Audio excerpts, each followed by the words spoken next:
Jamie, it's me. Your dad," the man at my doorstep said, his voice trembling like he wasn't sure if I'd slam the door or let him in.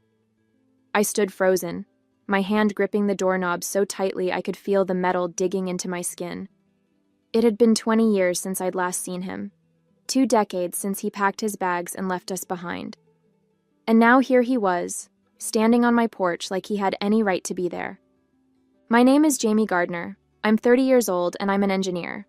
For as long as I can remember, my life has been about solving problems, calculating angles, balancing loads, figuring out what works and what doesn't. But the one thing I could never figure out was why my dad left us when I was 10 years old. My mom, Carolina, worked herself to the bone to keep us fed and housed after he walked out. My brother Stan struggled with depression, and my sister Juliet grew up way too fast trying to fill in the gaps. And me? I built walls, buried the pain, and told myself we didn't need him. Until now." "Why are you here?" I asked, my voice colder than I expected. He looked at me, his face weathered and lined, and for a moment, he almost seemed ashamed. But then he let out a sigh and stepped back, as if he was trying to gather himself. "Jamie, I just want to talk.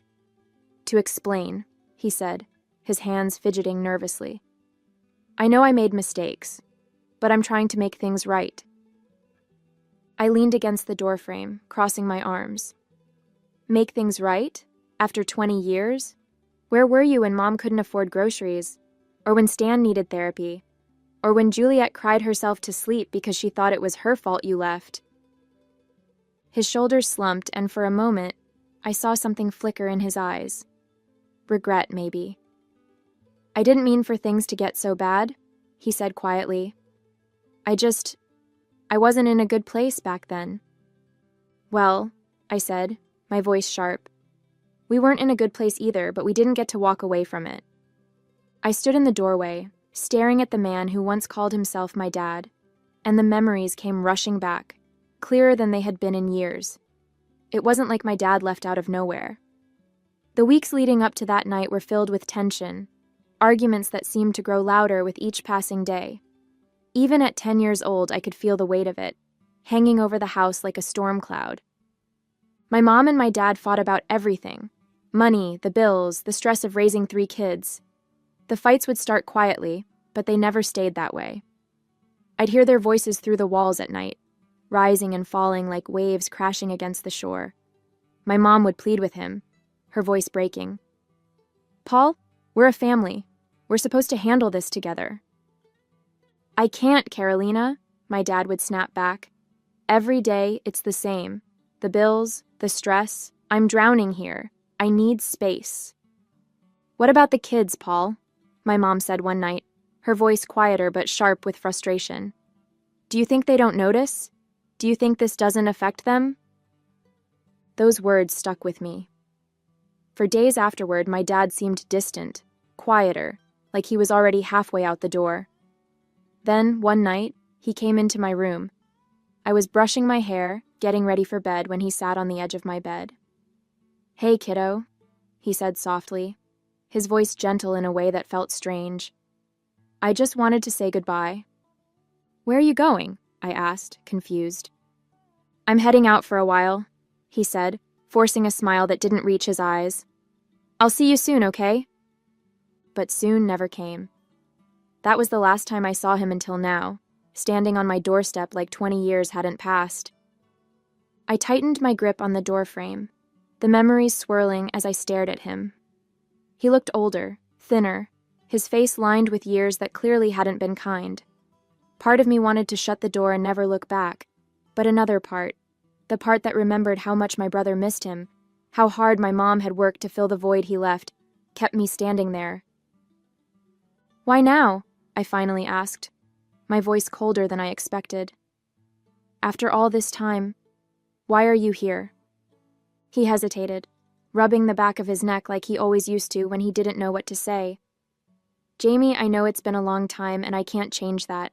I just want to talk, to reconnect. I'm not asking for anything else."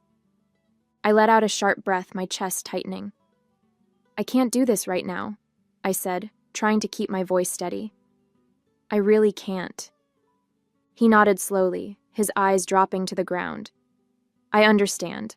I'll give you some time, he said, taking a step back. But I'm coming back in a few days. I hope you'll let me in then. I didn't respond, didn't nod or shake my head.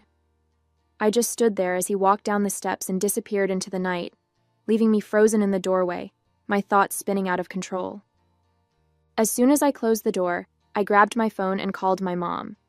My hands were shaking, and my mind was racing, but I needed to hear her voice. She picked up on the second ring. "Jamie? What's wrong?" she asked, her voice instantly concerned.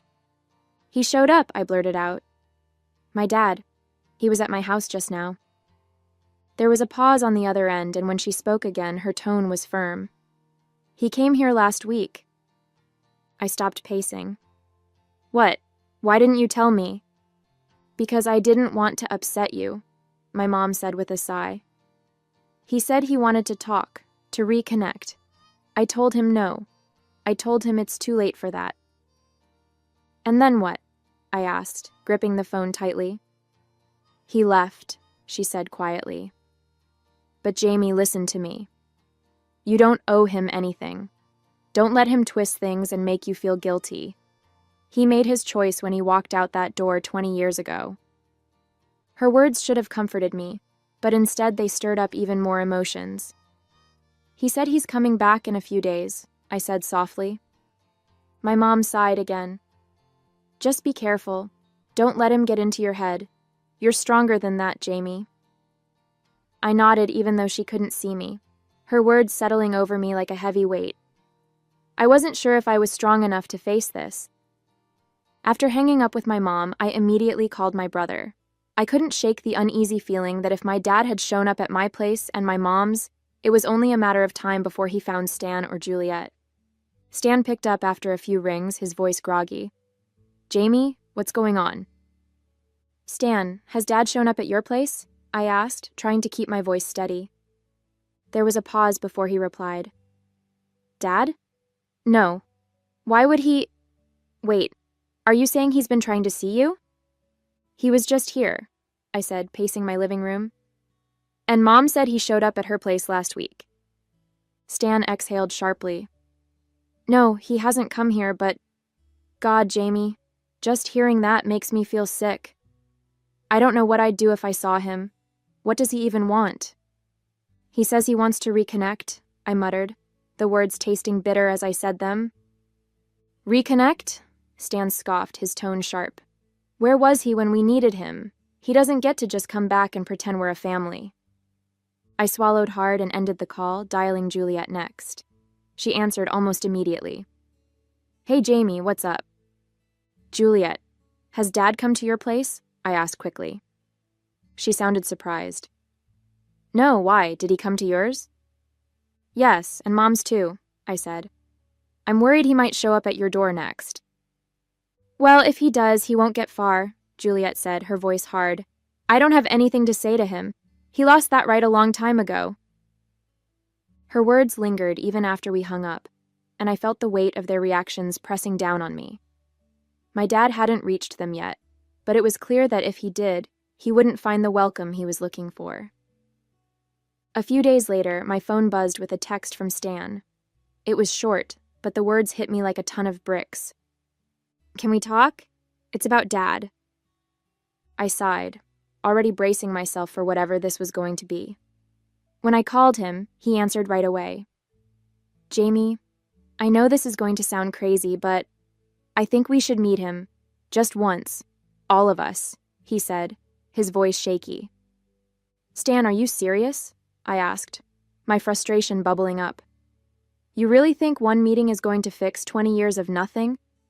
"No," he admitted. "I don't think it'll fix anything.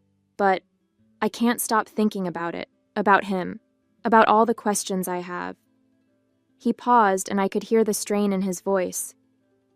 I need some kind of closure, Jamie. Don't you?" I didn't respond right away. Instead, I asked, "Did you call Mom? Juliet?" "I did," he said quietly. "Mom said no. Juliet said hell no, but I'm asking you because I don't think I can face him alone. Please, Jamie, just one meeting. If it's terrible, we never have to see him again. I closed my eyes, his words swirling in my head. I didn't know if I had it in me to sit across from my dad and listen to whatever excuse he had for abandoning us. But hearing the pain in Stan's voice made it harder to flat out refuse. Let me think about it, I said finally, my voice tight. I'll call you back. Okay, he said softly. Thank you. As I hung up, I stared at my phone, torn between anger, guilt, and the tiniest sliver of curiosity. Did I owe Stan this? Or was this just another chance for my dad to hurt us all over again? A few evenings later, we all gathered at my mom's house. The air was thick with tension as we sat in the living room. My mom was in her favorite armchair, her expression calm but firm. Juliet sat on the couch, her arms crossed tightly, making it clear she had already made up her mind. Stan sat across from her, leaning forward with his elbows on his knees, clearly trying to convince himself this meeting would go well. I stayed quiet, perched on the edge of the love seat, unsure where this was all heading. Stan cleared his throat. Look, I know this is a hard topic for all of us, but I've been thinking about it, and I feel like we should meet him, just once, hear him out. My mom shook her head, her lips pressed into a thin line. Stan, I understand why you feel that way, but I can't do it. I've made my peace with the fact that your dad walked out on us, and I don't need to rehash it with him now. Juliet scoffed, glaring at Stan. Mom's right. He doesn't deserve the time of day from any of us. He abandoned us, Stan. Why do you even want to see him? Stan straightened up, frustration flashing across his face. Because I need to know why, Juliet. Why he left, why he thought we weren't worth staying for. You might not care, but I do. I need to hear it, even if it's a lie. My mom sighed, her face softening. Stan, I understand that this is something you need to do, but don't expect him to give you the answers you're looking for. People like him, they don't always tell the truth. I glanced at Juliet, whose face was set in stone. I'm not going, she said firmly. And honestly, I don't think either of you should. But if you're determined to put yourself through that, don't say I didn't warn you. Stan turned to me, his eyes pleading. Jamie, what about you? Will you come with me? I don't want to face him alone. I hesitated, glancing at my mom, whose gaze was heavy with worry. Finally, I nodded. I'll go, I said quietly. But only to make sure he doesn't try to pull anything. We go, we listen, and if he steps out of line, we're done. Agreed? Stan nodded, relief washing over his face. My mom sighed again, her voice soft but firm. Be careful, you two. Don't let him get into your heads. He's good at that. Juliet didn't say another word, just shook her head in frustration. I couldn't tell if we were making a mistake, but one thing was clear. This wasn't going to be easy. That evening, just as I was finishing cleaning up after dinner, there was a knock at the door. When I opened it, my dad stood there again, his shoulders hunched as if he expected me to slam the door in his face. Jamie, he said softly, his eyes searching mine. I know I shouldn't have come again, but I really need to talk. Just one chance, that's all I'm asking.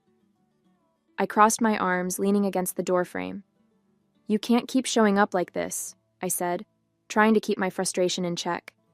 But fine, we'll meet. Saturday afternoon, Brookside Park, 2 o'clock. It'll be me and Stan. Mom and Juliet aren't coming. He blinked, clearly surprised but nodding quickly. Okay, that's fine, I understand. I'll be there. Good, I said firmly.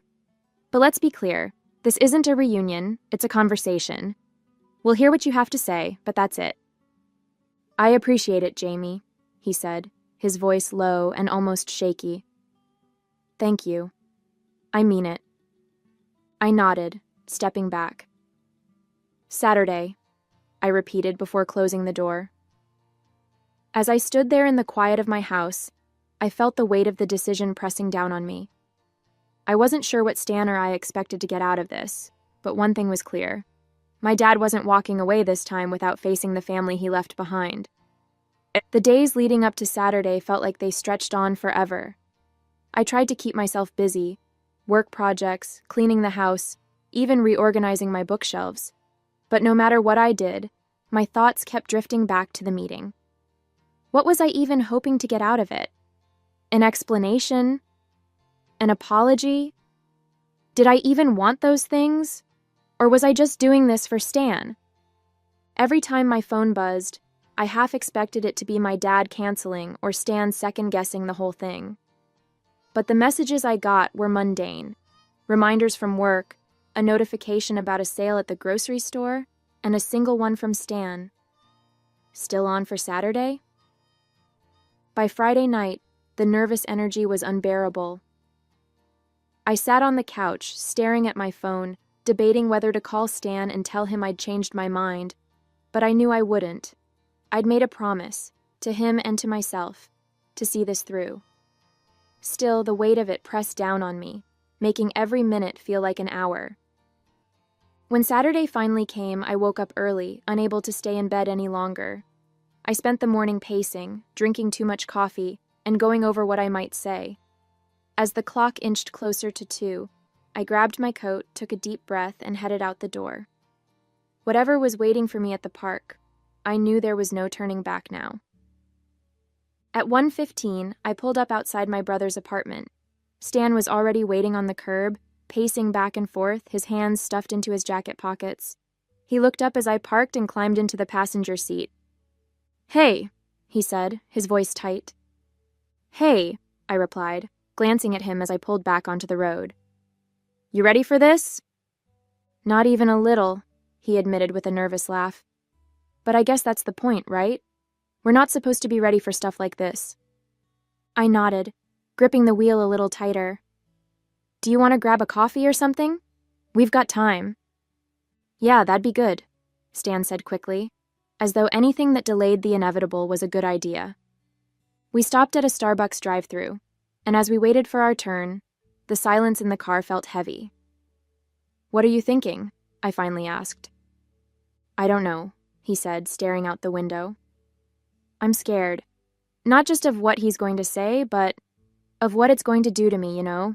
Like, what if I leave this meeting feeling worse than I already do?" I handed him his coffee when we got to the window and pulled back onto the road. "I've been asking myself the same thing all week," I said honestly. "But we're doing this together, Stan. If it's bad, we walk away and we don't look back. Agreed?" He nodded, clutching the cup like it was an anchor. "Agreed." As we approached the park, my heart started pounding. It wasn't just about facing our dad. It was about facing everything he'd left behind. When we arrived at the park, we spotted him sitting on a bench near the pond, his hands folded tightly in his lap. He looked up as we approached, his face lighting up with a tentative smile. Stan and I exchanged a glance, and without saying a word, we walked over and sat down on the bench across from him. The air between us was heavy, the kind of silence that begged to be broken, but no one wanted to be the first to speak. My dad cleared his throat, breaking the silence. "Thank you for coming," he began, his voice quiet but earnest. "I wasn't sure if you would." Stan leaned forward, his elbows resting on his knees. "We almost didn't," he said bluntly, his tone edged with the pain he'd been carrying for years. "So here we are. What do you want, Dad?" Our dad winced at the word dad, like he wasn't sure he still had the right to hear it. "I don't want anything except a chance to explain," he said, his hands fidgeting in his lap. "I know I hurt all of you. I know I let you down in ways I can never take back, but I want you to understand that it wasn't because I didn't love you." I shook my head, my jaw tightening. "Then what was it? Because from where I'm sitting, it sure felt like you didn't." He looked at me, his eyes heavy with something that might have been regret. "I was drowning, Jamie. I felt like I was failing at everything. Work, being a husband, being a father. I thought if I left, it would be better for all of you. That I was the problem." Stan's voice cracked as he cut in. Better? You thought leaving us with nothing, making Mom work herself into the ground was better? Do you have any idea what that did to us?" My dad's shoulders slumped, and he looked down at his hands. "I know it doesn't make sense now. I was selfish. I thought I was doing you a favor by staying away." "A favor?" I said, my voice rising. "Mom couldn't pay the rent, Stan needed therapy, and Juliet cried herself to sleep for months. That was your idea of a favor?" He swallowed hard, his eyes glistening. "I was wrong. I see that now. And I'm not asking for forgiveness. I know I don't deserve it. But I wanted the chance to tell you that I'm sorry." Stan let out a bitter laugh, sitting back on the bench. "Sorry doesn't fix anything. Sorry doesn't make up for 20 years of nothing." I felt a lump rise in my throat, my own anger swirling with the pain I'd tried to bury for so long. "You know what's hard about this?" I said, my voice shaking. "It's that we didn't have a choice. We couldn't leave. We had to stay and deal with everything you walked away from. And now you're here acting like showing up is some kind of redemption. It's not." My dad nodded slowly, tears slipping down his cheeks. "I know, but I couldn't go another day without at least trying to tell you that I'm sorry. I've thought about all of you every single day." Stan stood abruptly, his voice trembling. "Well, we didn't have the luxury of just thinking about you. We had to live it, Dad." I stayed seated, my hands clenched in my lap, watching the man who had shaped so much of my life through his absence. The silence stretched on, the weight of everything unsaid pressing down on all of us. The conversation continued, but it felt like we were running in circles. My dad kept saying how sorry he was, how he regretted every decision that led him to leave.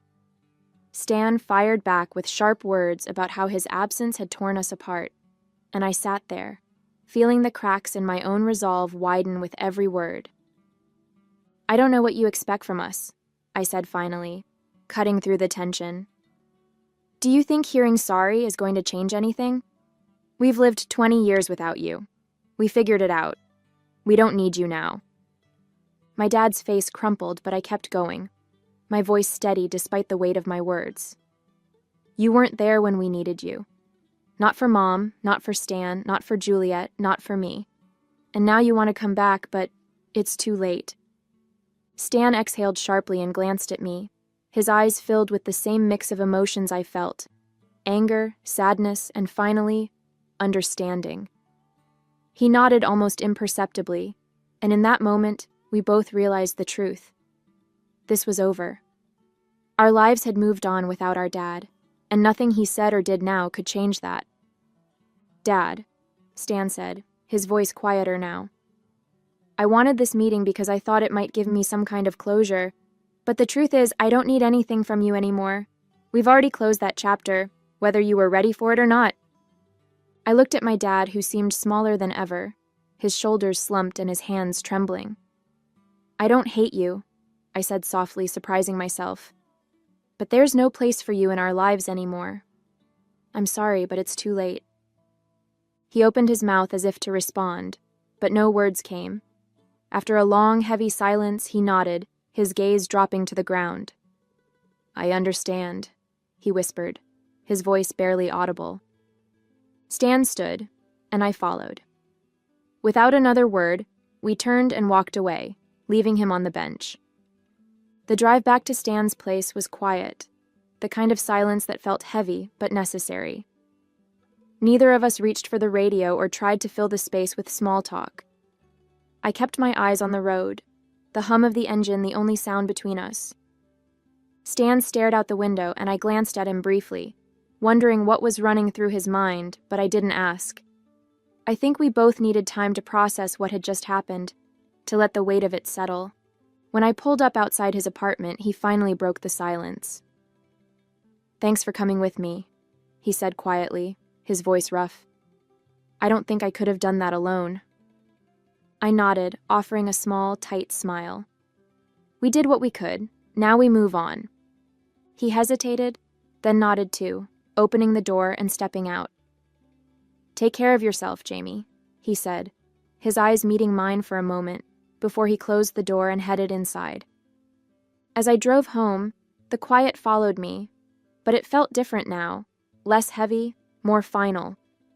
We'd faced our past, and while it didn't feel good, it felt like something we needed to do.